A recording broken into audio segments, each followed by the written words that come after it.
This is the Global Broadcasting Service, serving remote outposts since 1928. Hi, everyone. Welcome aboard the Walt Disney World Express monorail. Caramba, we have something really big for you today. Welcome, foolish mortals. Now then, hang on to them hats and glasses, because this here's the wildest ride in the wilderness. This is the DBC Pod with Phil Schoen and Jason Dodge.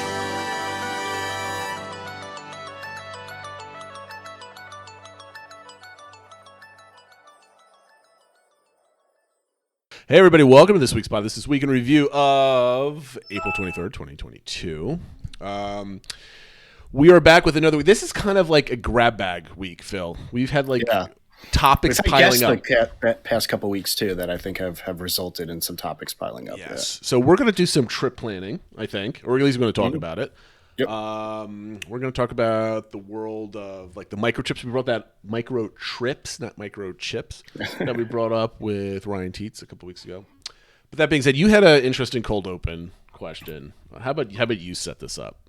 So I put in the cold open question as so Cinderella's Castle Mural of Memories. Disney always has great names for things.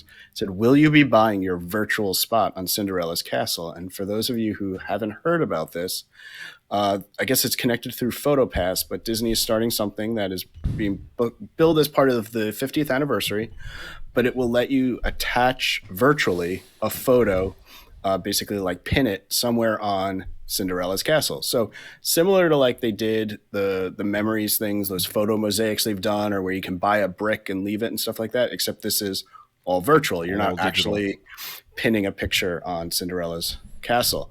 But I guess the idea is that you take a photo that you've gotten through PhotoPass and you can pick a spot on Cinderella's castle that's open for it, and you can pin it there. And then this way, when you come back on future trips, you can use your camera and look at Cinderella's castle, and your photo will fly from its spot and look like it's coming to you, and you can relive your memories that way. So I thought it was somewhat of an interesting idea. I will say I'm glad it's only $9.99. Yes. It seems like something like, oh, leaving something on the castle, that'll be $100 or something. But it's only $9.99, so that makes me feel a little bit better about it.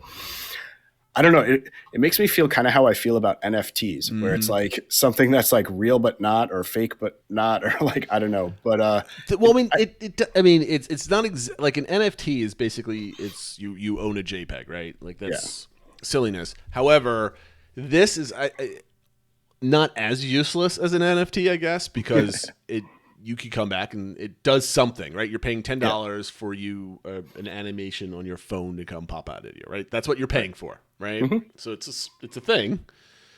Is it worth $10? I don't know. I just bought a Dunkin' Donuts coffee with espresso in it for $5.50 today. Yeah. I mean, like, it feels like that's a lot. I mean, we'll get to this a little later, I guess, but there's a lot of things now with Disney that it feels like what's another $10? Like, exactly, right? But like $10 is not that much anymore these days with inflation and everything else like that. Yeah. So it's like, I just spent it was my daughter's birthday this weekend, and she wanted Chinese food, and we had family come over. I spent $100 on Chinese food. Yeah, and I mean, I don't know if that was a lot. I have no concept of what's a lot of money anywhere with how things are this day and age. But I think this only has value if you come back, right? On a consistent level. I think so, yeah. I guess it does say there's like a video that you can download which shows the photo coming at you and stuff that you'll be able to download. And like, so I guess you can show people when at home and stuff like that, just like with other PhotoPass stuff. So I think that's not worth $10 because you get stuff like that for, I guess, quote unquote, with PhotoPass. I was going to say free. It's not free, but you get that, right? The animated pictures and stuff like that. I think this is kind of cool in the fact how Google Photos or Amazon Photos says, here, remember 5 years ago, remember 1 year ago, that type of thing. Because that's the same type of thing, right? But you're paying for a photo to be pinned. And I think what would be neat, and if I was a person that would go down with my family once a year, let's say you have an annual trip always going, and you constantly pin photos up, and then like all the photos, once you go to the park, like start kind of doing a thing, animation on your phone. You can say, oh, there was 5 years ago, it was 4 years ago, and it becomes a thing that you do, assuming that you're consistently offering this for a decade, right? Like this stays a thing and it doesn't get discontinued at all. That's a good idea. Whatever. Like I know some people do that anyway, where they get picture of their kids at like the same spot, almost checking their heights and stuff like that. That's what I do. I've got pictures on my wall doing that, right? Yes. I like that idea, and for $10, it's $10. I mean, it's a pretzel, right? At this point. But like it being official is kind of neat, but I think it has to be something that's consistent. It's not if you're there and you're once in a lifetime or you go every 3 or 4 years, it's definitely not worth it. I mean, again, it's only $10, but like you're never going to get use out of it. Though I think it'd be cool if you did it, totally forgot about it, came back 10 years from then, and then be like, oh, my picture's flying at me from 10 years ago. It's buzzing on my phone or something else like that. So yeah, that'd be funny if like they stop kind of promoting it or whatever, but it actually never goes away, and somebody comes back like 50 years later with like, what's my phone? But like, what's going on? Oh, like I forgot all about that. I mean, it's a good idea from Disney, from a marketing and business point of view, right? It's free money for putting your photo on a animation and them storing it somewhere on a server, right? That's basically, they're doing Google photo things for you, which I guess is, good on them, but cost you $10. We got some new Discord members this week. Got a lot of them. So I want to give a shout out to all the names. Phil, since you collected the names before I did, why don't you call them out there? Sure. So welcome to Setek97, Father of Four, and C2 Mickey. Welcome, everyone, and hope you're enjoying it. Yep. Tell your friends, get more people to join the community because there's a lot of trip planning going on right now, and people are looking for advice or just to bounce ideas off of. We're seeing a lot of that. Like, what do you think of this, or how about this, or if we're doing this as a split stay, what should we do on the day we're transferring and things like that. So a lot of like, what would you do type things, which is cool. It's a lot of old school discussion. Yeah. What we used to have when we were all on other forums where we just kind of hunt cool conversations that we're having. There's enough cool things going on in all the different channels. So once you get on there, explore them, please, and check out. Just don't stay in like the general forum or channel because there's a lot of other stuff going on. It's really cool. So welcome, thanks for hopping on, and we'll get engaging. A quick note on the DCI: I just had the number and I completely went off. We're a tick over 84%. Yep, 84.1. So we'll see more of that as the meet and greets come fully back and Matt kind of fully realizes everything in some of the restaurants and all the other stuff that's coming. Maybe I'll add, I don't know if this is going to get factored in because I don't know if it's fully back now, but it was just revealed today that the Beauty and the Beast live on stage show, they removed the social distancing.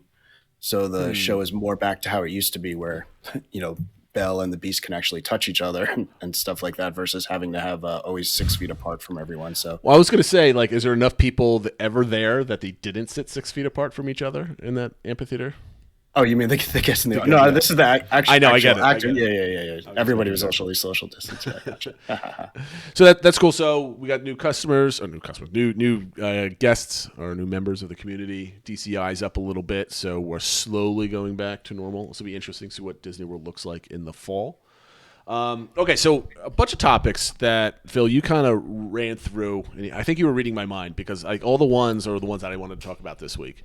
I had a very busy week in my work life, and Phil was able to get the notes together, and he was like, these are some good topics. So the first one that we wanted to talk about is the power of discounts. Right? This has been the eternal discussion at anybody that's going to Disney. You basically plan your trip around your best time to get a discount.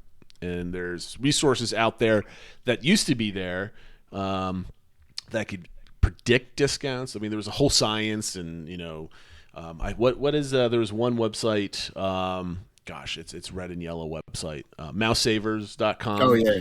They had like historical rates going back like 15 years of when the discounts landed on what day and what they were. So a lot of people that were pros at planning their own trips kind of worked around that. So you asked what would take for you to be motivated to book a bonus trip to Walt Disney World. What do you mean by bonus trip?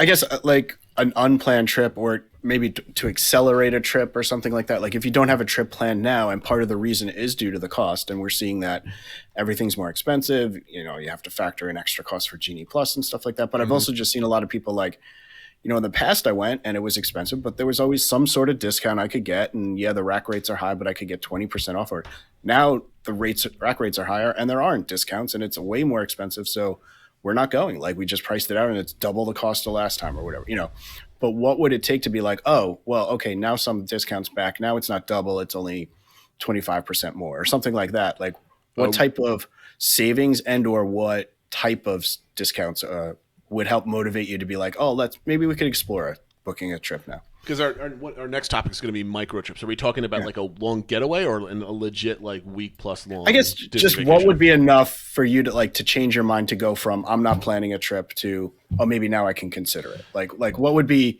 impactful for you to impact you to change a trip? I never was attracted to the room discounts, right? Mm-hmm. Because you're spending what $300 a night, typically $300 to $400 a night on a moderate. You're saving $75 a day on that. And I was always comparing that to the free dining plan. What were the cost differentials? And you would always ultimately save a lot more with the dining plan versus like the day-to-day cost of actually having it rack rates for both, right? Yep. So a room rate discount would never really entice me to stay because you might be saving $500 on a vacation, $600 on a cost of a vacation that's $8,000. It's good savings, but it's not going to change my mind.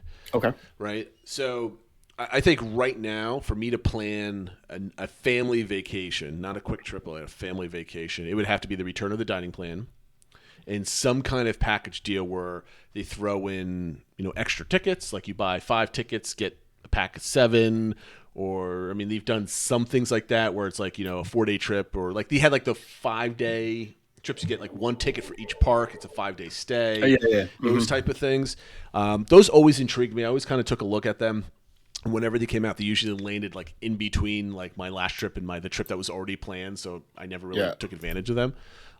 Some kind of like interesting package deal that like would get me a dining plan and a hotel and park tickets. And ultimately, I might save 10 to 20% on my overall trip. So instead of like an $8,000 trip, maybe it's like a $6,500 or $7,000 trip type of thing. I think $1,000 is my threshold for me to change my mind. Okay. What about you? So we do the room discounts sometimes would help. Because we're always debating on-site or off-site. So, something that can bring the price down help. We always usually could find some sort of savings on tickets, whether it's through Undercover Tourist or something like that. So we didn't always do the package things anyway. Oh, let me pause you there. How much were you saving on tickets going through Undercover? So usually you would save, like it depended on which ticket you have, but a lot of times there'd be one like you're saying, like it's a 4-day ticket and you get your 5th day free. Right. Yes, I remember. And then you would save. You usually didn't have tax and stuff like that. So overall, when you're doing it for a family of 5 and you're getting a day or 2 extra, and that that usually was a couple $100, and then if you save a couple $100 on the room or something like that, all of a sudden you're getting to like your $1,000 number. So we did use the room discounts definitely for sure. We did also do that ticket that you described once. It was a 4-day ticket, but you could only use it once per park. Mm-hmm. Like one. So we basically went to each park. We used that one time because that kind of lined up with a lot of the ways we do it.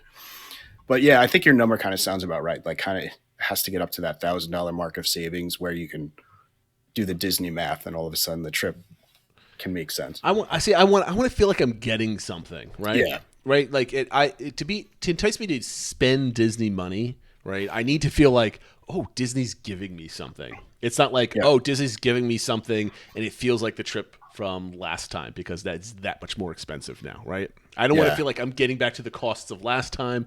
I want to feel like I'm earning something. Yeah. Right. The other thing that I think are good with the room savings is it can, I think, sometimes help you go up a level. In room. So for example, like right now, the promotion that they just announced, which is for Disney Visa card holders, but you could save up to 30% at Animal Kingdom Lodge, which for a deluxe is usually on the lower side of some of the deluxes. So if you're thinking of staying a moderate and now you're saving 30% on Animal Kingdom Lodge, maybe that makes that doable to upgrade to a deluxe resort. I had my calculator, but I lost it. So an Animal Kingdom Lodge rack rates usually between $550 and $700, depending on where you're going. At $700, you're saving about $200. So let's say on the top end, if it's $700, you're saving about $210 on that. So now that rate's down to $500. If it's a $550 room, you're looking at $150. So you're basically right at the high 300s, which would be equivalent to a rack rate for like moderate, for moderate, Port Orleans or something else like that. Yeah, exactly. Right.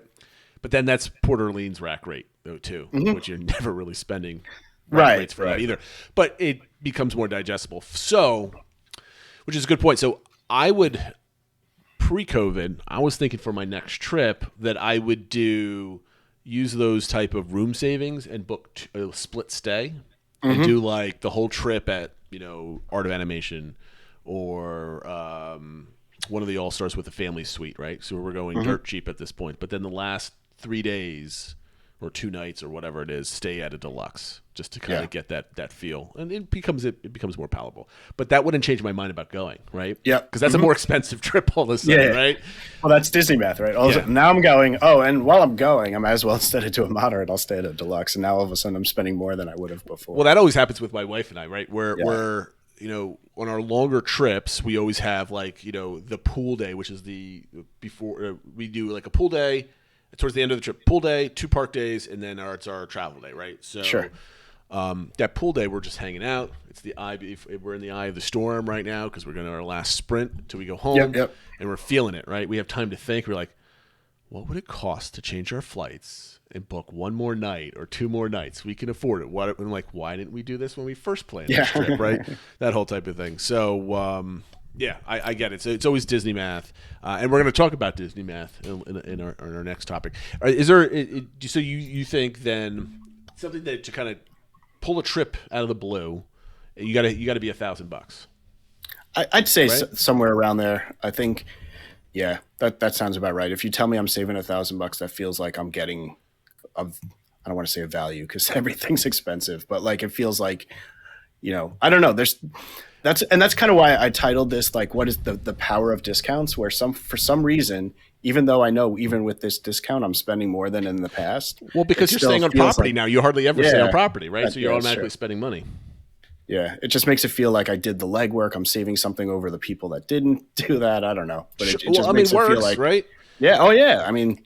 But okay, so to get you to that $1,000, does it have to include stuff, right? Is it to you? Is it good enough for you to have some kind of room discount that's just like a percentage? You're like, okay, this is now a deluxe. That's now a moderate level type of thing, or does it have to be more clever to get your brain working where it's like a ticket deal combo, or like now throw in Genie Plus, or throw in whatever? I think in the past it's really been the room thing for us, that because then, like I said, we could piecemeal other things, whether it was, in the past, sometimes we'd go down with my in-laws and we'd have access to the military tickets, or we'd get them from Undercover Tourist or somewhere else and get some savings there. So we were able to kind of piece together the other savings. I do think though, maybe just because it feels like they keep adding on things, if they did start adding like, okay, stays of 4 nights or more, you get Genie Plus included or something like that, I think that would entice a lot of people, because now it feels like, okay, at least you're giving me something for and you're not really getting property that much. and stuff. $15 a head though. No, but at least, but it's something though. It's I'm not gonna say it's a trick, but right, it's not much money out of Disney's pocket, right? There's no additional operational cost for handing out Genie Plus. They're not even guaranteeing that you get anything with Genie Plus now, basically. But this just kind of popped in my head. This is what would entice me to seriously consider either a micro trip or planning a vacation. Is you book now, pay rack rate, but all your base tickets become hoppers, and you get Genie Plus attached to it. That would make me like, because the last trip we went on, we had hoppers every single day because we had the dining plan, right? You had to buy hoppers with all your tickets. We used them once because the kids were too small to be jumping all over the place. Yeah. Now we can certainly do that because the kids are 2.5 years older at this point. That would make me go, because I would never pay for hoppers right off the bat. Like for it's interesting that now that I'm thinking about it, I feel like they never used that as a way to entice people. It was always the other way, right? You had to buy hopper tickets to be eligible for the free dining or stuff like that. It was like that was an extra thing they made you pay for to get, versus going the other way, right? Like, buy a 6-night, whatever, stay rack rate and get hoppers for free or something. Again, that doesn't really cost them anything, but would add value to the guest. And while we're on this topic of hoppers, this always pissed me off when it comes to planning a Disney trip. It's either all or nothing with hoppers, right? Yeah. Like you had to buy hoppers for every day of your stay, or you'd have to basically not buy a package and just buy tickets in, clumps. Like I buy a 2-day ticket, a 2-day hopper. Which would probably wind up being more expensive because you get your savings by having the longer tickets. Yeah. And it's a pain in the butt because now you got ticket ticket groups from all over the place. You got to register them, make sure they all work, and it probably wouldn't work at the gate anyway. That type of thing. You get lost on your Magic Band. I like things clean. I don't mind paying a premium for Disney to have everything under one program and everything else like that. While I do a lot of the planning in my professional life, I don't need to do project management in my Disney vacation while I'm there, and I don't like doing that. So yeah, I would like to see hoppers being able. I would like to buy like 1 or 2 hoppers. Like I want to get like if I'm staying there for 7 days, I want my Animal Kingdom ticket to be a hopper, so I can hop over to Epcot, right? Yep. They did offer for locals anyway, like afternoon tickets and stuff like that. They've toyed with that idea. Universal's toying with that idea In for their new surveys parks. and stuff, yeah. Yep. So again, there's a lot. That'd be kind of an interesting one with if they said you have your day ticket, and for that day for $40 or whatever it is, you can upgrade that ticket to get you into a second park or something like that. But that's the price. Oh, well, you mean a la carte, right? Like a Genie Plus type of thing. Would I do that for $40 for a family of 5? I wouldn't make that snap decision probably, because now I'm getting into a park at 3 or 4 o'clock because I made that decision. I mean, I don't know what the price point. I was just made up $40. Well, that's a good discussion to have though. Yeah. Like, well, if it's $40, I got 5 people, so I got to spend $200 to get into another park. I'm like, and then we're talking about hundreds of dollars, right? Yeah. But if this is one thing that Disney doesn't do for whatever reason. They don't have flash sales through their app, which they should. It's like, hey, Epcot's really empty right now. Let's disperse the crowds. Why not shoot out a ping to however many people that they think, hey, come to Epcot with your base ticket for only $5 extra. Yeah. Right? And say, hey, can I entice people to come out of Magic Kingdom that we know are at Magic Kingdom to come to Epcot for free or for an extra $10? Where they're probably going to spend more money at Epcot than they are in the Magic Kingdom with all the in the evenings for dinner and stuff. Yeah. I don't know why Disney doesn't do it. They should hire me and not tell them how they can make more money from a marketing point of view. But probably their software doesn't allow them to do all that type of stuff anymore. Yeah. Right? But that's an interesting one though, because sometimes like I could picture like, okay, we're planning on just doing a park a day, and then we find like we got really lower crowds than expected. We got through everything we wanted to do at Hollywood Studios or Animal Kingdom or something. Or it's super busy and you're getting disappointed on the other side, right? Right. And you're like, oh wait, this was supposed to be a 4 crowd level, but it's actually an 8. And meanwhile, Epcot's only a 4. Oh, man, I wish I could hop over there now. Oh, here's $30 more. You can hop over to Epcot now, or whatever it is. Like that'd be an interesting thing. Well, I think it's in Disney's favor they always want to disperse crowds, right? They want to even those things out. I think, if I were Disney, what's the cost of like a free Pepsi or something or Coke, right? Like, come to Epcot today, you get in for free, or you get in, your base ticket now allows you to go into Epcot and you get a free coffee or something. I don't know. Yeah. We're going way down a tangent here of things that Disney can do differently. But speaking of planning trips, you made a note on further discussion about micro trips, because we touched upon that with Ryan, and possibly planning one out here on the show. And I want to get into this, right? Okay. So to plan a micro trip, what is let's say you decided today that we're going to plan like a long weekend trip, right? Like today, like literally yesterday I was talking with my wife. I want to go on a one-on-one trip with my mother, do like a little quick trip down and back. Now we got to figure it out, right? And we got to plan it. And how far in the future do you need to plan these micro trips? Is this like, we're going to do this in 2 weeks? Do I need 3 months? What's your preference?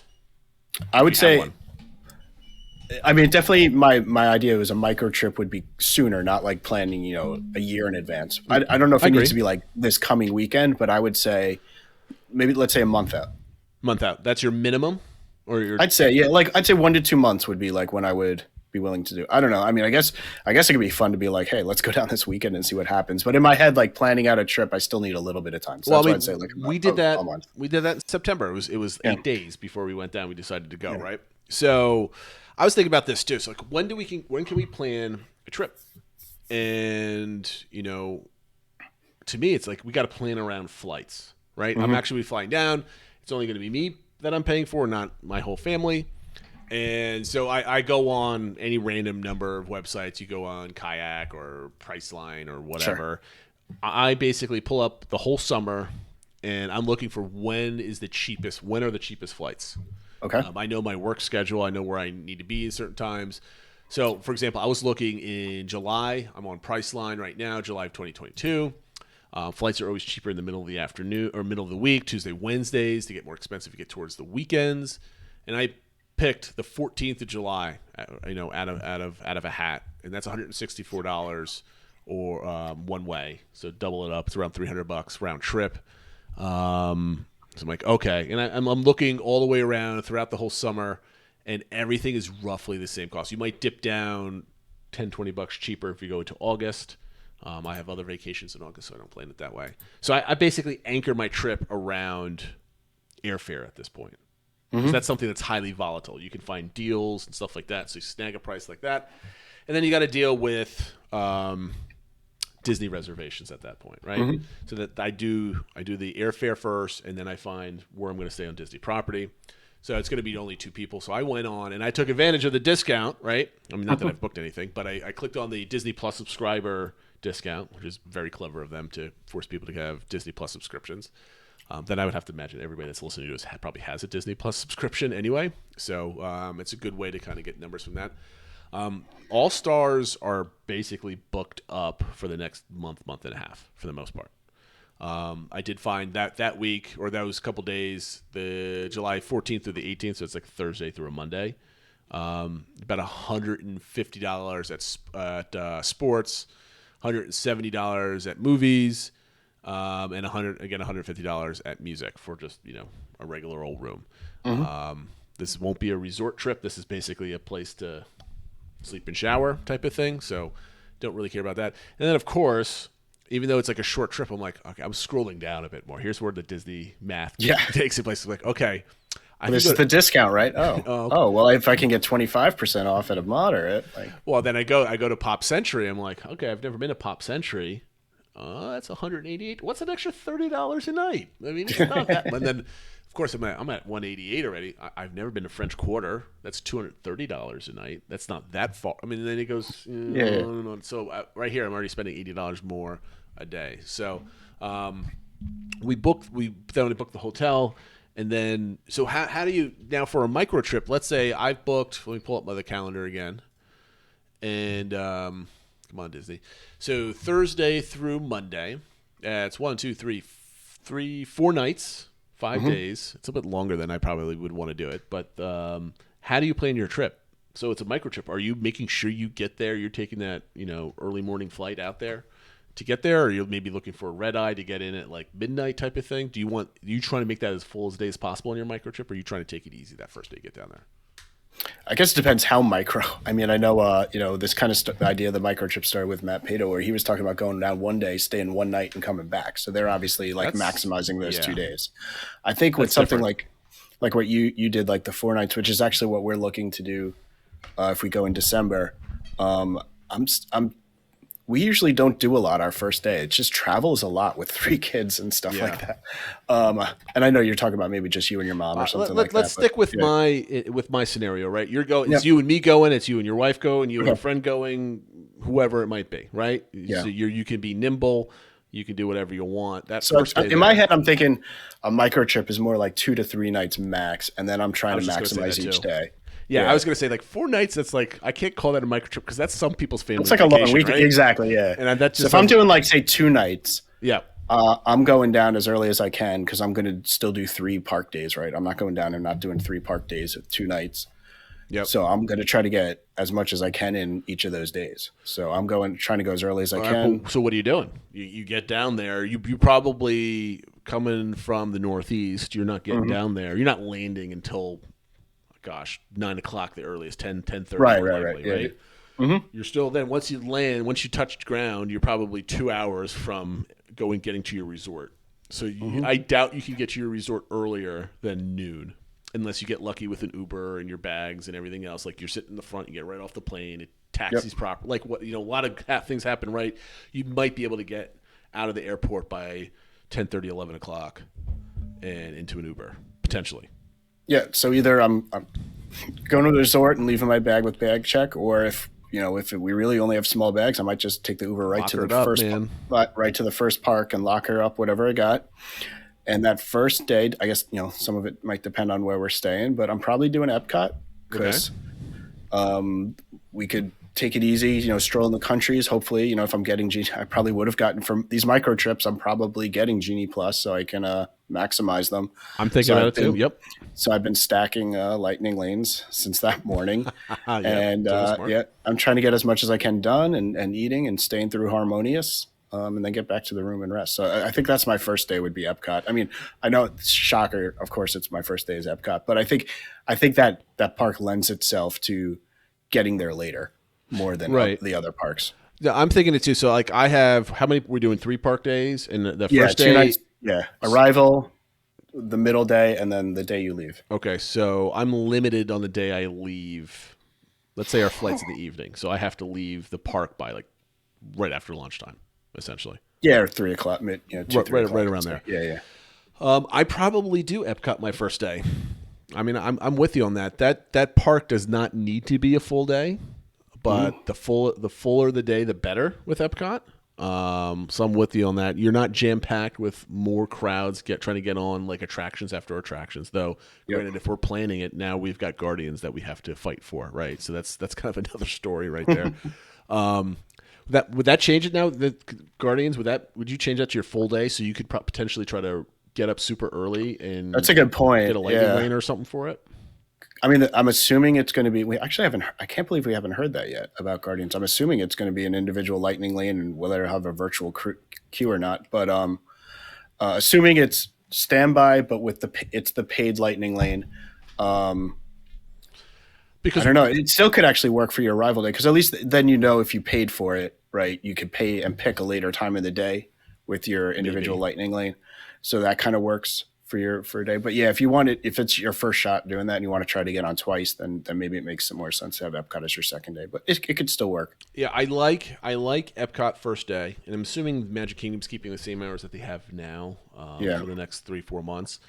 Which is getting later. That's something we could have mentioned before. They've really extended that. 11 o'clock. Well, so one day it was like to 1 a.m. Was it? I haven't seen it. Yeah. Okay. Somebody was commenting on that. I do that day too. I do Magic Kingdom as my day too because then I can get a full day at the park. It's closed later. I'm there with adults only at this point, so I can stay out late if I need to, right? Or like for example, if I'm going down with my mother, she can go back to. I mean, she wouldn't. She'd be a trooper. She'd stay out late. And I think she'd be easily can do that. But I would have no qualms with like, well, you can go back to the room. This just became a solo night at the Magic Kingdom to 1 o'clock in the morning type of thing. I would never abandon my mother. Stop that. Hopefully she doesn't watch this. No, that being said, Magic Kingdom, I think day 2 because you want to get the most out of your Magic Kingdom day, and that's the park that's open the longest, right? You go rope drop it with your extra morning hours or whatever it's called now. What's your day 3 then? Because you've got Animal Kingdom and Hollywood Studios. So I was going to say, I think it depends on which parks you want to do. Because if I'm planning to do Hollywood Studios, that might be my day 2. Because if you're planning on getting a Rise lightning lane and stuff, you're seeing things happen where it's like, oh, I'm getting a 10 a.m. Rise individual lightning lane. I click on it, and by the time it runs through, it's not. Now your return time is only 5 o'clock. And if you leave that to your last day, now you can't use it because you're leaving. Right. So similar to probably is what's going to happen with Guardians. But if I want to get on Rise of the Resistance, then I think Hollywood Studio becomes my second day. If I'm thinking I'm not going to deal with Hollywood Studios this trip, then it would be Magic Kingdom, I think, and then my third day would be Animal Kingdom before leaving, since that starts early. If I want to do Hollywood Studios, that would be my day 2, and then Magic Kingdom's my third day because it's usually open fairly early too, and you can still probably get a lot of rides done before you need to leave. Well, if you're doing a micro trip, right? We're doing our 3-day sprint. Yeah. Let's say you're going with your wife, right?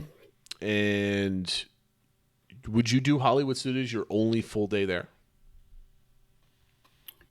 If we wanted to do Hollywood Studios, I think that's what I guess you could do. No, that I mean, not if you want. I mean, like think about it. Like you're planning a trip for 8 weeks from now. Yeah. Would you want like right off the bat? I mean, obviously, to be honest, right now this is a little different. But for our trip in December, we're planning on not doing Hollywood Studios. Well, there you go. Well, that's why I'm asking. We're doing Epcot, Magic Kingdom, and Animal Kingdom. Those are the 3 parks we're doing. So, we've done Rise a few times. We've been to Galaxy's Edge a few times, so I feel like we got that covered. Whereas like the last trip, we wanted to get there because we had only done Galaxy's Edge once before. So obviously, like everything depends on family, but for us, if we had the next trip that we only had 3 days to do, we would probably skip Hollywood Studios. It just feels stressful and exhausting trying to plan around with all the lightning lanes and Genie Plus and how things and only one side of Tower of Terror is working and stuff like that. Hollywood I kind of feel like I just want to, It's So not a fun park.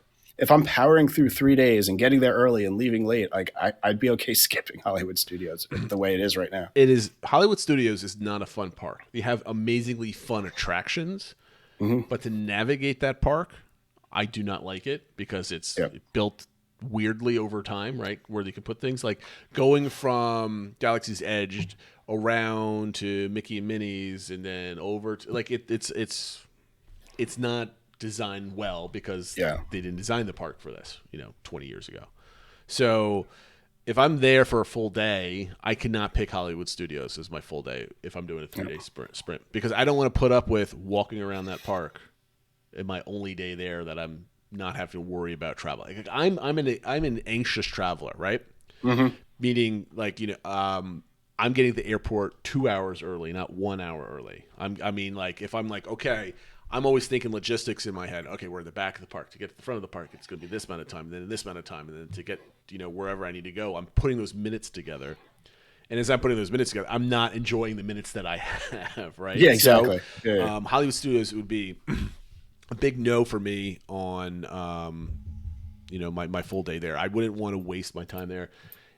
It's not bad to say waste my time. Animal Kingdom would be more relaxing because you could probably get in the morning, do the safari if that's your jam, do Flight of Passage if that's your jam, and then the rest of the park is just relaxing.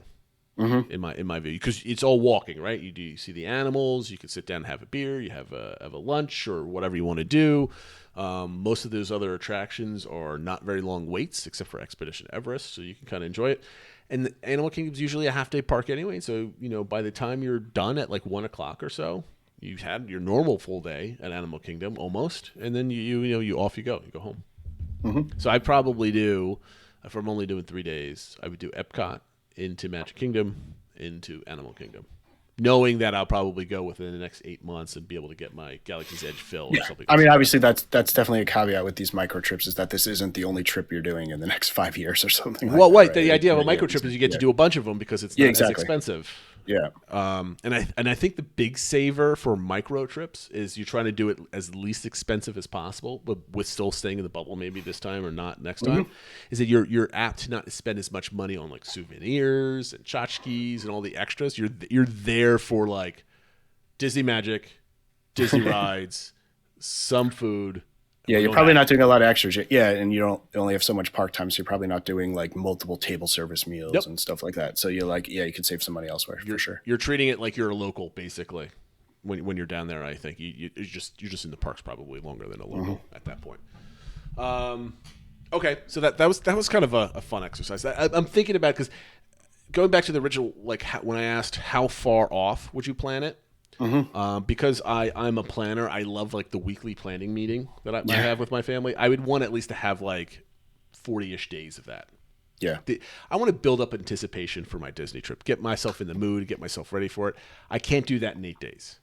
Yeah. It's just too quick. Like I need to get I'm going to be there. I'm going to go there. I love the ritual of, even though I stare at Disney stuff all day and I'm reading Twitter and all this other stuff, I still be like, okay, I'm going to go down. What are the latest food offerings? Because I never pay attention to food offerings, right? Because I'm not going. I don't really care what the latest cupcake is or the Mickey ears or anything else. If I'm not going to be there for 6 months, I don't care what next week's cupcake is. Yeah, for sure. And when I'm in the mood for planning, I watch the dopey, like 5 best tips for planning your Disney vacation, even though they're all nonsense tips or things I've known forever. Yeah. But like it gets me in the mood.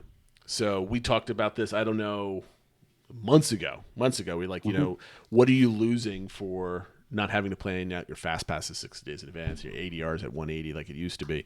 I want to get a little bit of that magic, that at-home magic back, I think. So, all right, on to the next topic. This should be interesting because you and I have not talked about Moon Knight in the last 4.5 weeks, right? Yeah. We have four episodes out. We were thinking about doing a Moon Knight special episode. Our personal lives, professional lives have been very, very busy over the last month, and taking 2 hours out, 3 hours out of our day or two, going to do it.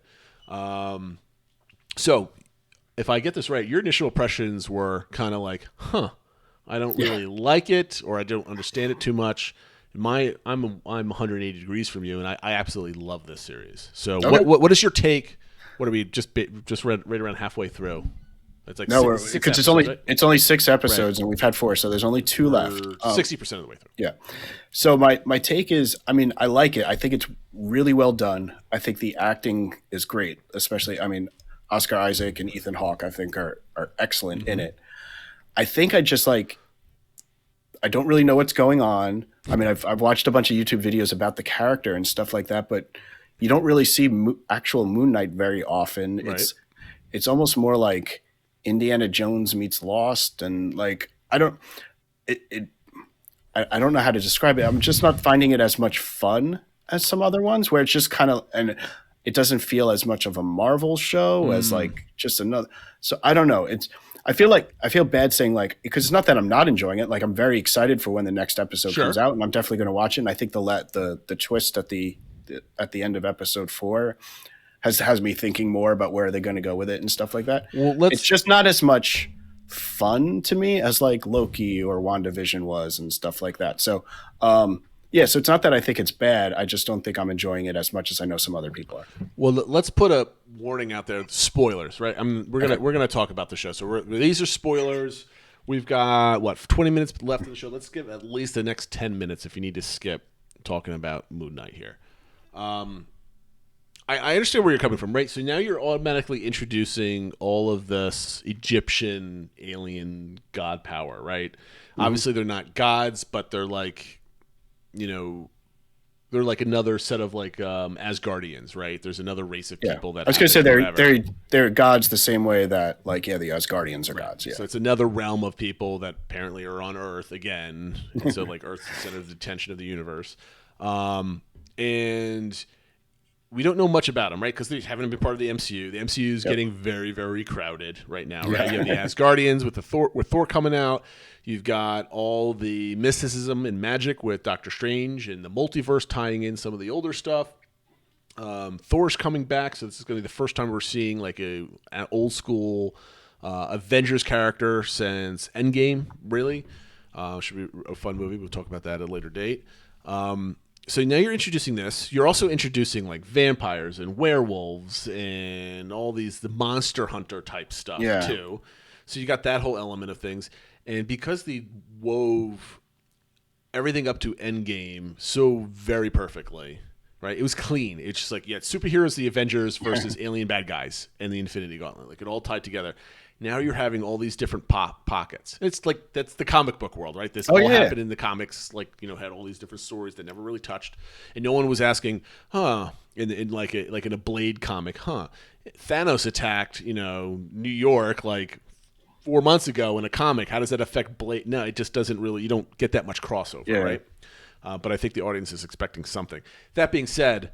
I'm really digging Moon Knight because I like the mental aspect of it, right? I love how there's one personality, now there's 2, now there's a secret third that the first 2 personalities don't even know about, and there's a lot of imagery and wonderful acting, like you said. I just like the mysterious, we got to figure it out, right? It has nothing to do with this. It's not a superhero movie, right? Or TV show. It's not like Loki has magic powers and they're doing multiverse with Kang and everything else like that. That's pure comic kind of superhero, supervillain type stuff. It's not Winter Soldier and Captain America. That's comic book stuff, right? It's not WandaVision. That's comic book. They had a witch and they had everybody else that's attached to it. And it's not Hawkeye and an Avenger. It's a guy that no one really knows about that dresses up in a moon costume, right? And sometimes he's a superhero looking, sometimes he's wearing a suit, a literal suit, and it's different. And I kind of dig that, right? I would put Moon Knight, Loki's my favorite MCU TV show to date. I had Wanda second. I might put Moon Knight somewhere around Wanda, but not in a list. It's off to the side somewhere. But I'm getting equal enjoyment from it, but completely different reasons. Yeah, I can't even compare them because they're so different as far as where they are in the MCU and how they're done. I can't wait until they find who the third person is. I can't wait how this ties into all the other mysticism that they're going to have. Like, there's going to be a hint for what comes next in the MCU, right? Sure. What is, and I can't recall off the top of my head, what is the next MCU show that we're going to get? The Disney Plus show. Do we have something? I got to look at it because I don't know if it's She-Hulk or Armor War or. But it's not like I don't. Where are we getting the Kit Harington character or actor show? Black Knight, I think. Black Knight? Well, he was in the Avengers, and then I guess the assumption is that it's going to be with Blade, but I forget when Blade comes out. So Blade is not coming out for another year and a half, 2 years, or whatever. That might be a 2025, 2024 property. That being said, I'm really enjoying it. You don't enjoy it because, not that you're not enjoying it, but you're not digging it as much because it's just completely out of tempo with everything else that's going on in the MCU. Is that why? I think I'm just not. I guess that's part of it, is that it just feels so separate and so different, and I don't know, I'm just not enjoying it, or I'm not seeing the connections to other things that, like, I had all the fun with WandaVision, like how that all connected and what that is, and with Loki and stuff like that. And I'm just something around that's missing from it, where it's like I'm getting a little, I don't want to say bored is the right word, but like some of the times the episodes are going on, I'm like, okay, like, can we get to like the next important thing or something, like, which I feel like I didn't have with some of the others. I mean, to me, if I'm ranking them, I have Loki 1 and then WandaVision. I think I have those well above the rest. I agree with that. And this is probably, I think, mixed in with the other. So on the other hand, I really liked Hawkeye. I know it's not the most important thing, but I thought it was a lot of fun. I enjoyed it, but I know for a lot of other people, it's at the bottom. So I don't know. Maybe I just want more fun things. Well, I mean, serious things. Well, I mean, that's a good point. Every other show has had a tie somehow with the rest of the MCU, right? They either had a character that already existed, or they had instances where, like, how does this all mix in after this post-snap and everything else like that, right? So Moon Knight has none of that, now that I'm thinking about it. There's like, there's connections obviously to the comics and the previous runs and all that other stuff, but how does it, we're going to have to find out, even if it's like a post-credit scene of the last episode, like of a hint of like another character, maybe like Moon Knight, or not Moon Knight, the Black Knight shows up, or maybe Blade shows up, or somebody shows up. I do have a feeling, like, because I know they sent out the first 4 episodes to critics beforehand, and obviously part of that was because the twist that came at the end of episode 4, where he wakes, he gets shot and he wakes up in this mental ward, and you're now questioning, well, what was real and what was in his head. So I do think the next 2 episodes could be really interesting and could start connecting a lot more to other things. What side do you fall on? Do you fall on that everything up to this point has been a dream and he's really in a mental institute? Or do you think this is now another construct of his mind as he's, dying or whatever, drowning or whatever? So I think the mental institute is in his head. It's his coma dream, for lack of a better word. And he's put all the people that he's encountered recently have become these characters in the mental ward, whether it's the fake police officers that came to pick him up and stuff like that. So that's where I think it is. It would be interesting if it was the reverse, but that'd be kind of tough. Yeah, I just feel like we spent the first 3.5 episodes and what everything was marketed to be, and then if you're saying he's really fooled you, and then if reality is the mental ward, then there isn't really Moon Knight, because Moon Knight was the fake, so that would just be weird. It doesn't make sense. I think what we're going to do, the mental ward in his brain, like he's going to go through some kind of healing powers, or somebody's going to save him, or something's going to happen, right? Because he's falling, looks like he's falling through like an infinity pool, right? Like he's whatever. I don't know if that's just for him, his showcasing like his brain is kind of falling away somewhere, or he's actually falling through, 80 feet of water, whatever.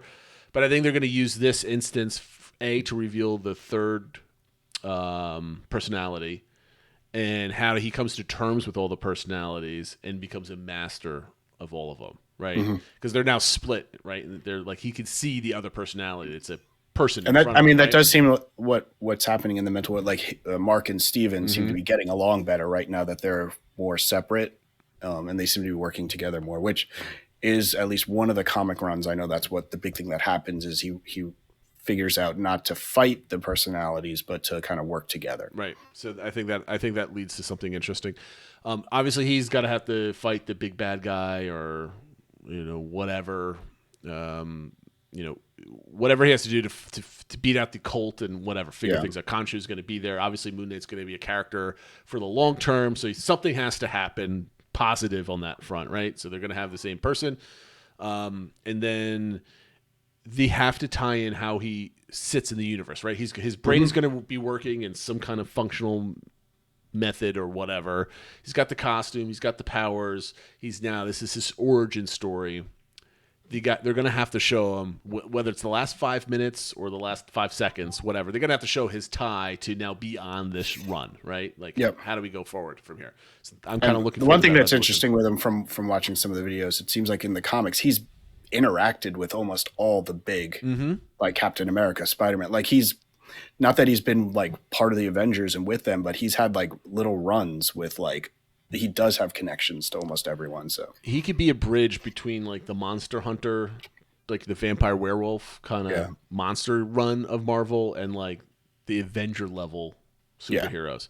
So that should be interesting if they do kind of some crossover. Just I looked up the next ones. I don't know how I forgot this, but starting June 8th is Ms. Marvel. Is the next one. Yes, because he just advertised that.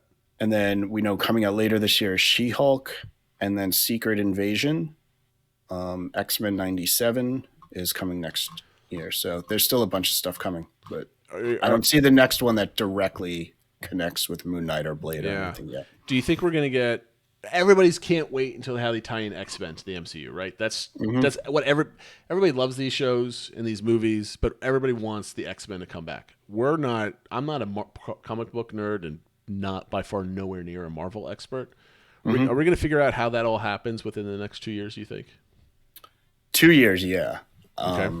I don't know if it's going to be 6 months though. I mean, like, or is it just? It could be in Doctor Strange too, for all we know. That's true. I wonder if Kevin Feige's creative enough, or he wants to do it this way, right? I'm not going to question his ability to tell stories. Does he hide the slow burn to the reveal in like a show where like people are speculating about it because you got all the internet people on YouTube talking about like, well, you have ancient Egypt, that's apocalypse, and then like the first mutant type of thing, right? That's like, so we're conveniently talking about Egyptian guys, and so now there's like these hints, right? People love connecting dots that aren't there. Do you think Feige's going to go and drop some dots in some low-key space? So, 10 years from now, you could comb through all the content and be like, oh, here's the start right here. This is where we first found out. Do you think we'll have it in like a show like Moon Knight? Not specifically Moon Knight, but something like that. I think there could be elements. I mean, who knows? I mean, we thought we were having that back in WandaVision, right? Mephisto. With Boner, with Ralph Boner and stuff like that. So who knows? Like, I mean, maybe they could go back to that, and he actually really is, but from a different like multiverse and stuff like that. So who knows? Yeah, who knows? We've got a couple more minutes. I'm a terrible podcaster. I should be reminding everybody to like and subscribe our stuff, help share it. We had a really great episode last week that went viral for us. It got tens of views on YouTube. Actually, there's dozens of us. We got over 100 views because Zach was kind enough to come on and tell us about his cast. No, we were over 300. Oh, I haven't checked in a couple days. So about 10 times as many as we normally get. Hundreds and hundreds. That was fun. Yeah. Yes. So yes, like and subscribe. We appreciate that. Leave comments, and we'll answer them. Comments for the show. We'll answer them on the show the following week if you wish. Or hop on Discord and leave your Disney stories. We'll tell them on the show because we haven't had a positive Disney story in a couple of weeks. So we gotta replenish that one, Phil. Where can they find us on social media, just in case? Yes, you can find us everywhere. Twitter, Instagram, Facebook, and our YouTube channel are all at the DBC Pod and our Discord server. And here we are. We're ending the show, and we have a laundry list of things that we haven't, or backlog of things that we haven't gotten to. What is everyone talking about? They're still talking about Genie Plus in a lot of aspects, Disneyland and Disney World for different reasons, and how Disney's kind of screwing up Genie Plus with how they're doing everything. And we have the treehouse attractionality that I wanted to get to, but alas, we did not. So we'll tease it for next time, though. And maybe we'll just tease out, too, and people could comment on their ideas, is that we know the Disneyland, the treehouse there, which had already been rethemed to Tarzan, they know that Disney has said that it is being changed to a new quote-unquote theme and backstory. So everyone's saying, thinking it's going to be to a new IP. There's some rumor, which is more just somebody came up with the idea, not that it's based on anything, that it could be for Encanto. Would be genius if they did that. Fitting Encanto wherever you can, I guess it would be like it was Antonio's tree in his room or something like that. But I guess if Walt Disney World was to retheme their tree, what would you want to see? And we'll talk about it more next week. Yes. Well, that's an excellent tease. Well done, Phil. That being said, guys, thanks for listening and watching. You can find us on all the different podcast platforms of your choice or YouTube, and hop on Discord for any other questions. That being said, have a good one, guys. We'll see you next week.